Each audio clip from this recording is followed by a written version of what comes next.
So far we've talked about solving quadratic functions by graphing using our calculator, and also over here by, back here, by using the zero product property by setting each factor equal to 0. Now another way that we could solve a quadratic function is using a square root. This works best if there is no x term, just an x squared and a plain number. So whenever you are presented with something like this, whether it's a difference of two squares or not, it could be any number here,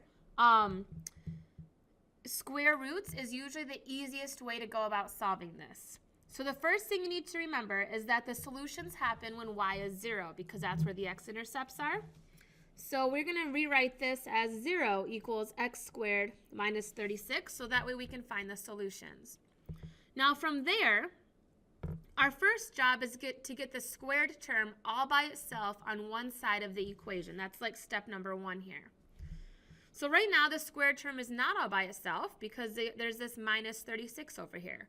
So to get rid of this, we are going to add 36 to both sides of our equation. And that's going to give us a new equation of 0 plus 36 is 36 equals x squared, and then these cancel out. So now we really have 36 equals x squared.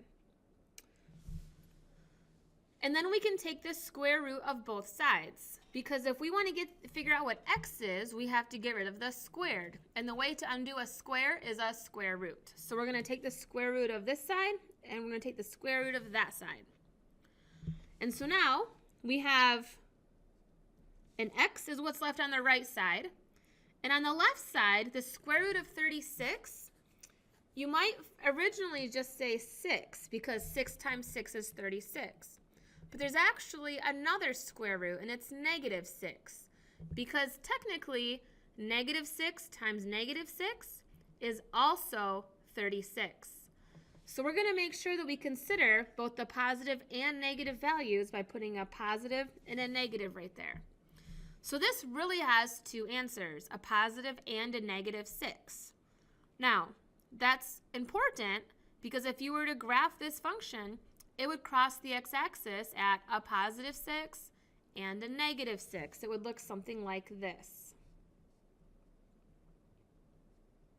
And that's a negative 6 out there, and that's a positive 6 right there. So by considering both the positive and negative square roots, that's how we get our two solutions, because this graph crosses at 2 points. Now let's look at this one. Again, our first step is to get the square term all by itself on one side of the equation. So first we need to make sure that it's equal to 0, because that's where the solutions happen. So to get the x squared all by itself, we're going to add 9 to both sides. And that gives us 9 equals 4x squared. And then we have to still get the x squared all by itself, which means we have to divide both sides by 4. So if we divide by 4 and we divide by 4, that cancels out. So on the right side of our equation, we have x squared. And on the left side, now we have 9 divided by 4. And we can just leave it just like that.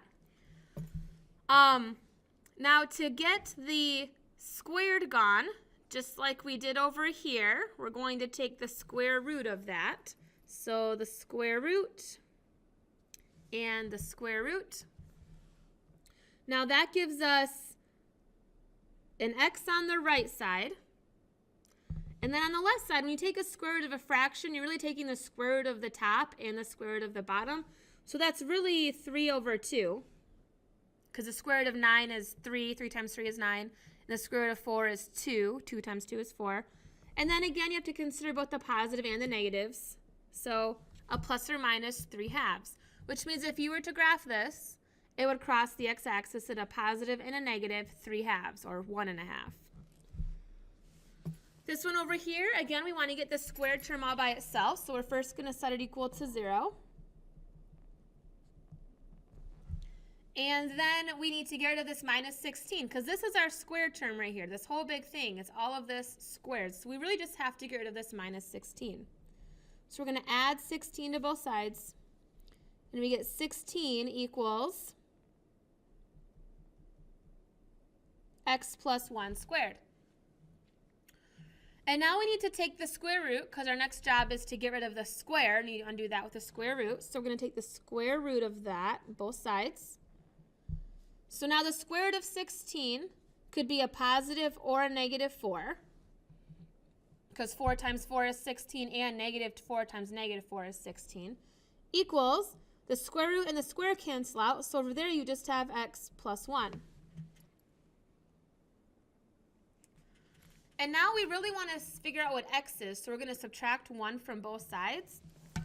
This is actually two equations, though. It's x plus 1 equals a positive 4, and it's x plus 1 equals a negative 4. So we actually have to solve both of those equations. So I'm going to write them out right up here. We have x plus 1 equals 4. And we have x plus 1 equals, that's a negative 4 right there, equals negative 4. And then we're going to solve both of those. Let me zoom in a little on that. Okay. So this is actually two equations. X plus 1 equals positive 4, x plus 1 equals negative 4. So I just wrote those two equations up there with the 4 and a negative 4. Then I'm just going to solve them to get my two solutions. So I subtract 1 from both sides here, so x equals 3. And then I subtract 1 over here, so x equals negative 5. Which means that if we were to graph this function, it would cross the x-axis at 3 and negative 5. So that's another way you can solve using square roots.